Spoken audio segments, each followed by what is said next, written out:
Hello guys, welcome. Collective reading tayo ngayon. Tingnan natin kung kaninong energy to. Be open-minded po, hindi po halos lahat makaka-resonate, kaya piliin nyo na lamang. And thank you nga po pala sa mga nag-subscribe, lalo na sa mga bumabalik. Maraming pong salamat. Give me the message for collective. Kaninong energy to? Give me the message for collective. Kaninong energy to? Wow, Queen of Wands. Okay, meron ditong akong nakikita wish granted, okay? Kung meron kang mga hinihiling dito, nasasakatuparan mo to. Then, nafe-feel ko dito yung yung umaayon sa iyo yung tadhana. Then, nakikita ko rin dito na nagiging klaro sa yung mga kaisipan. Then, nafe-feel ko din dito, no, meron ka dito minamanifest at ito ay masasakatuparan mo. Kumbaga, no, nagiging maayos ang takbo ng buhay mo. Then, nafe-feel ko dito, sinusunod mo yung iyong kutob, mga intuition mo, okay? Then, dito, no, sa Knight of Cups, meron ditong tao na patungo sa'yo. Meron ditong Aries, Leo, Sagittarius, Scorpio, Cancer, and Pisces. Merong mensahe parating sa'yo. Yung iba sa inyo, no? Meron ditong Year of the Horse. Then, nafe-feel ko dito sa Knight of Cups, meron ditong romantiko na tao na tutungo sa'yo, okay? Or pwede rin sabihin kung ikaw man isang lalaki, no? Ikaw yung tipo ng tao na romantiko, okay? Nafe-feel ko dito na itong tao na ito, no? Charming, malakas yung loob. Then, nafe-feel ko dito na mapagmahal to. Okay? Kaya lang may pagkayang energy pa rin tong tao na ito. Pero ganun pa man, no? Nafe-feel ko dito yung pagiging romantiko na ito, okay? Give me more information. Ano pa yung mensahe sa'yo? Wow, Page of Cups. So, nafe-feel ko din dito na Scorpio, Cancer, and Pisces. Meron ditong tao na nakakaalala sa'yo, okay? Once na naalala ka ng tao na ito, kumbaga, no, napapangiti ito ng lihim, okay? Pwedeng may nagkakakrush sa'yo or pwede rin sabihin ikaw, meron kang hinahangaan dito. Na once na yan, nakikilala mo to, or once na nakikita mo to, nasisilahin mo to, napapakilig ka dito. Ito lang nafe-feel ko. Okay? Meron ditong Year of the Pig or pwede rin sabihin meron ditong kababata ka na nakakaalala sa'yo or pwede rin naman past person mo to na kung saan, no, once na naaalala ka nito, meron pa rin nararamdaman tong tao na to sa'yo. Okay? Kumbaga, no, kumbaga, itong tao na ito ay nagmumuni-muni, nagpapantasya, mga ganun ba? Okay? Then dito, no, Seven of Wands, Aries, Leo, Sagittarius, ano, nakikitaan ko dito na itong tao na ito, no, sa Seven of Wands, may pagka, mababa ang loob, okay? Nafe-feel ko dito na once na nagmamahal tong tao na ito, handa siyang magpatawad, okay? Yung matipong kahit may kasalanan sa kanya yung tao, then nag-sorry, hindi siya mapagtanim ng galit, handa agad niyang patawarin ito dito sa Seven of Wands. Kumbaga, no, itong tao na ito, para siyang open book, maistorya, or pwede ni sabihin na, makwento ng buhay niya, wala siyang itinatago, lalo sa mga nagaganap sa buhay niya, talagang makwento tong tao nito. Ito lang nafe-feel ko, madali siyang pakisamahan dito sa Seven of Wands reverse. Nafe-feel ko din dito na hindi to grounded, kumbaga, no, open siya eh. Once na may lumapit sa kanya, or sabihin natin na nakausap mo tong tao nito, napalagay siya sa'yo, okay? Ikukwento nito, okay? Or pwede rin sabihin kung meron ka ditong person, ito yung nagugustuhan niya sa'yo, okay? Kung ikaw man dito yung tao na ikaw yung makwento ng buhay mo, okay? Yun yung nagugustuhan niya sa'yo kasi hindi ka plastic, ikaw yung tipo ng tao na sinasabi mo lahat, okay? And then, nakikita ka niya agad, or kumbaga, madali kang makilala, okay? Ito na yung nakikita ko. Give me more information. Ano pa yung mensahe? Nine of Cups reverse. Then, dito, no, nafe-feel ko dito yung iba sa inyo, may problema sa kaperahan, okay, dito sa Nine of Cups reverse. Kumbaga, no, maybe na-short or pwede rin sabihin na kulang pa rin yung kita niya, okay, kasi nakikitaan ko dito yung hindi pa siya stable sa panahon ngayon, okay. Kung meron ka man ditong person, or pwede rin sabihin ikaw, nag-iisip ka na mumblema ka dito sa pera, okay, give me more information. Kumbaga, no, napapaisip ka dito na napakailap naman ng pera.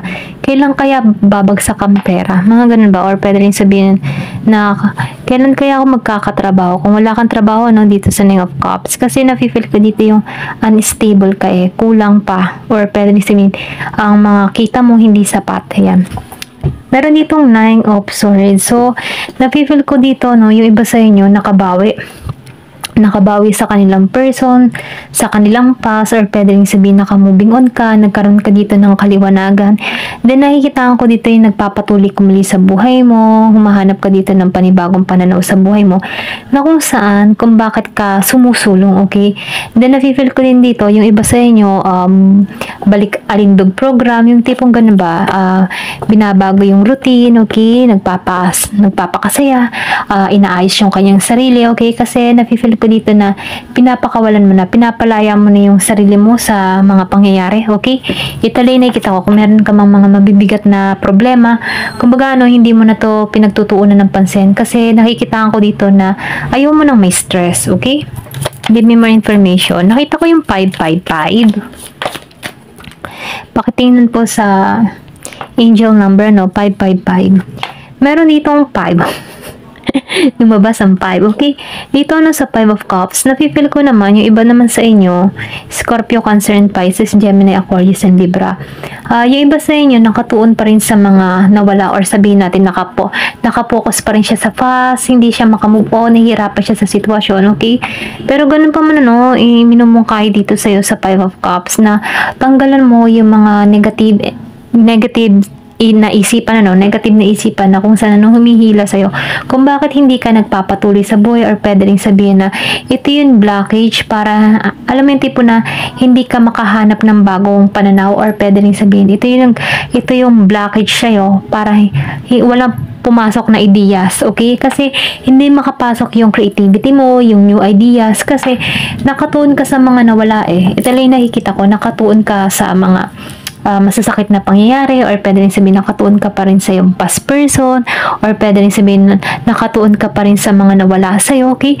Na kung saan, inuutosan ka dito na tanggalan na, palayaan mo na yung sarili mo sa iyong mga nararamdaman, sa mga mabigat na nangyari sa'yo kahapon, palayain mo na kasi meron ditong naghihintay pa sa'yo, okay? May new beginning pang naghihintay sa'yo na kung saan, ito yung promise sa'yo, maganda gantimpalang ipagkakalob sa'yo, okay? Give me more information. Ano pa yung mensahe? So, meron ditong King of Cups. So, nakikita ko dito, sa King of Cups. Nafe-feel ko dito na magkakaroon ka dito ng clarity or magkakaroon ka dito ng malinaw na pag-iisip na kung saan, malalaman mo kung ano talaga yung gusto mo dito, okay? Then, nakikita ko dito yung abundance, okay? Pwede rin meron ka ditong kumbaga maybe nagbabala ka ditong maglakbay or pwede rin sabihin na nagkakaroon ka dito ng panibagong pangarap, okay? Or pwede rin gusto mo magsimula muli dito sa King of Cups. Then nafe-feel ko din dito stable yung mindset mo. Kumbaga alam mo kung ano yung gusto mong mangyari sa buhay mo. Klaro ka, malinis ka mag-isip. Then nafe-feel ko dito na may mga vision ka na gusto mong marating dito. Then nakikita ko din dito meron dito maglalakbay patungo sa'yo. Ayan. Or pwede rin sabihin ikaw, nagbabala ka maglakbay. Then, Two of Pentacles reverse, Virgo, Capricorn, Taurus, yung iba naman sa inyo nakakaramdam dito ng hindi balanse. Kumbaga, maybe, nahihirapan ka sa iyong mga sitwasyon, or pwede rin sabihin meron kang sitwasyon na nahihirapan ka, yung bang tipo na may mga kulang pa sa'yo, or pwede rin na hindi ka pa stable, or pwede rin sabihin na problema kasi yung love life, okay? Yung maraming posibilidad na hindi ka balance yung emotion mo, okay? Or pwede rin sabihin na babag-abag ka dito, pero ganun po man sinasabihan ka dito sa Two of Pentacles, tulad dito sa Five of Cups, minumungkahi sa'yo na kailangan mong tanggalan yung mga negative na isipan na kung saan ito yung nagpapabigat sa iyong kalooban. Kumbaga tinuturuan ka ditong palayain yung sarili mo sa mga nangyari kasi hindi ka na nito sakop kumbaga nangyari na so kumbaga sinasabihan ka dito minsan kasi 'di ba pag meron kang na-experience dito na mabibigat, parang nagsisisi ka, parang iisipin mo dito sana hindi ko na ginawa to, sana hindi ako nagkakaganito, yung mga ganun ba. So sinasabihan ka dito para makaiwas ka sa ganun negative, parang ikinukulong ka sa ganung emotion. So minumungkahi sa iyo dito na tanggalan to kasi once na dun ka na nakatuon yung mindset mo do sa mga negatibong kaisipan hindi ka makakalaya sa sitwasyon So ito yung nagpapabigat sa iyong kalooban. Kaya sinasabihan ka dito na palayain mo yung sarili mo sa guilt, or pwede rin sabihin palayain mo yung sarili mo sa mga negative emotion na kung saan hindi ito makakatulong sa iyong paglago, okay? Tingnan pa natin. Give me more information. Ano pa yung mensahe sa'yo? Okay, meron dito the Moon and the Ace of Cups. So, yung iba, na-feel ko dito yung emotion or pwede rin sabihin, meron kang may pagtatampo ka or nakakaramdam ka dito ng inis or galit sa person mo dito, no? Pero nakikita ko dito kasi yung emotion nyo, andun pa rin, okay? Andun pa rin yung lalim ng connection. Maybe dahil kaya ka nakakaramdam dito ng pagtatampo dahil malayo kayo sa bawat isa, okay? Nakikita ko dito na hindi pa maliwanag para sa inyo ang bawat isa dahil andito pa yung distance malayo pa kaya medyo may pagtatampo ka dito, okay? Dito sa person mo. Ito lang nakikita ko. Meron ditong Ace of Cups reverse. Kumbaga, nafe-feel ko dito na hindi ka masaya sa panahon ngayon, lalo na sa larangan ng iyong kapusuan, Kumbaga, nafe-feel ko dito na merong kakulangan ka pang hinahanap dito. Maybe dahil malayo kayo ng partner mo dito sa the Moon or pwede rin sabihin na matagal na kayong hindi nagko-contact nito. Pero nakikita ko dito sa the Moon, andun pa rin yung lalim ng connection or yung emotion nyo or kumbaga nahahatak mo pa rin yung energy ng person mo at ganun din siya. Nafe-feel nyo pa rin yung bawat isa dito kahit malayo na kayo sa bawat isa. Ito lang yung nakikita ko or pwede rin sabihin kung halimbawa napaka-busy mo dito tapos bigla mo na lang maaalala tong tao na ito. Iniisip ka niya, okay? Ito lang yung mensahe sa'yo. Tingnan pa natin dito. Give me the message. Ano pa yung mensahe sa'yo?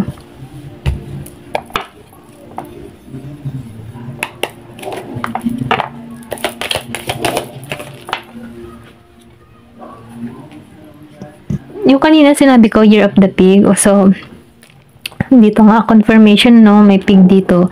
So, sinasabihan ko dito, beware of greed. So, kung meron ka mga tao dito na greedy, mag-ingat ka sa mga taong ito. Then, meron ditong mice, or pwede sabihin, inisahan ka dito, okay? Yung iba sa inyo naka-experience dito na niloko, sinaktan, inabusado, kumbaga tinik advantage yan. Tinik advantage ka. Then, meron ditong mice. So, meron ditong Year of the Rat. Then, nafe-feel ko dito, nakikitaan ko dito, meron dito nagkawatak-watak, nagkahiwalay-hiwalay, or pwede rin sabihin nagkaroon dito ng broken family dito sa mice. Okay? Meron ditong hindi nagkasundo. Okay? Titingnan natin kung maayos pa to. Yung sa mice. Give me the message. Magkakaayos pa ba to?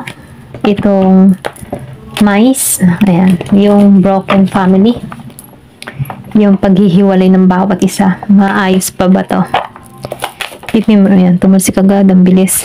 So that, hindi na. Okay? Meron ditong hindi na. Or pwede rin sabihin ikaw, ayaw mo nang makipag-ayos dito. Kumbaga, maybe sobrang sakit na yung dinanas mo sa tao na to. Or pwede rin sabihin na meron ditong pangyayari na sobra ka nang nahirapan sa sitwasyon. Kaya, ayaw mo nang makita yung sarili mo na kasama mo pa tong tao na ito. Ayaw mo nang simula dito sa mice. Ito lang nakikita ko. Tingnan pa natin dito, Give me the message. Ano pa yung mensahe?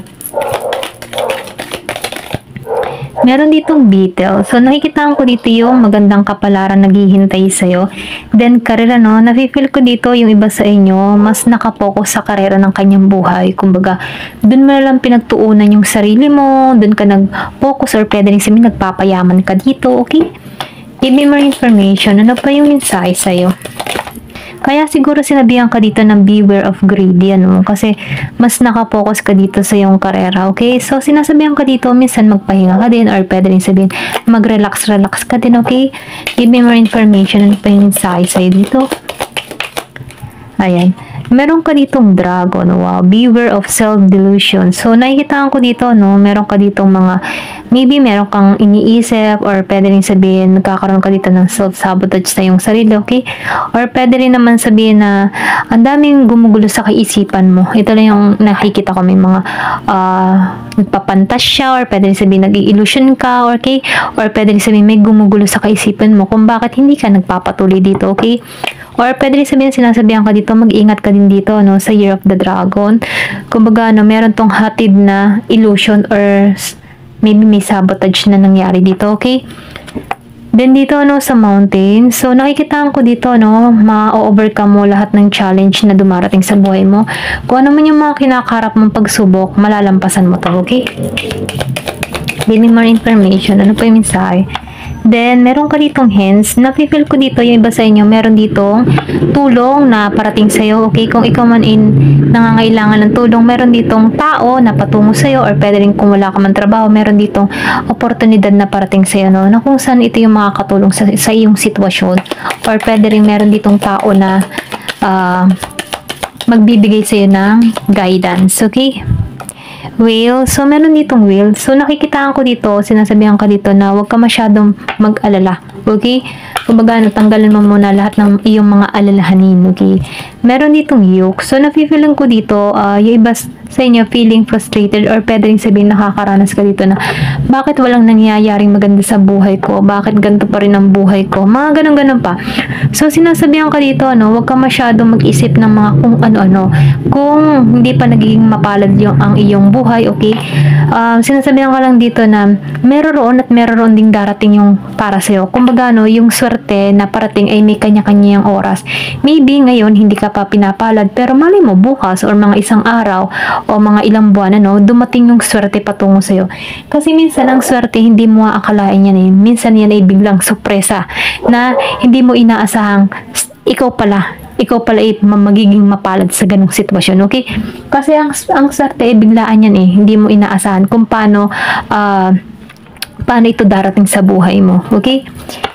Give me more information. Ano yung mensahe sa'yo?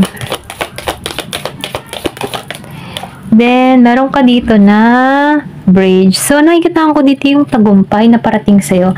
Nakikitaan ko dito na ma-overcome mo lahat ng mga problema mo. Kaya, kung ikaw man minsan nag-iisip dito ng mga kung ano-ano, sinasabihan ka dito, ma-overcome mo lahat yan. Kumbaga, pagsubok lamang yan. Then, nakikitaan ko dito yung maganda. Although, meron ditong mga negative and positive, magtungo ka dito sa positibo, okay? At tanggalan mo tong mga negatibong kaisipan, okay?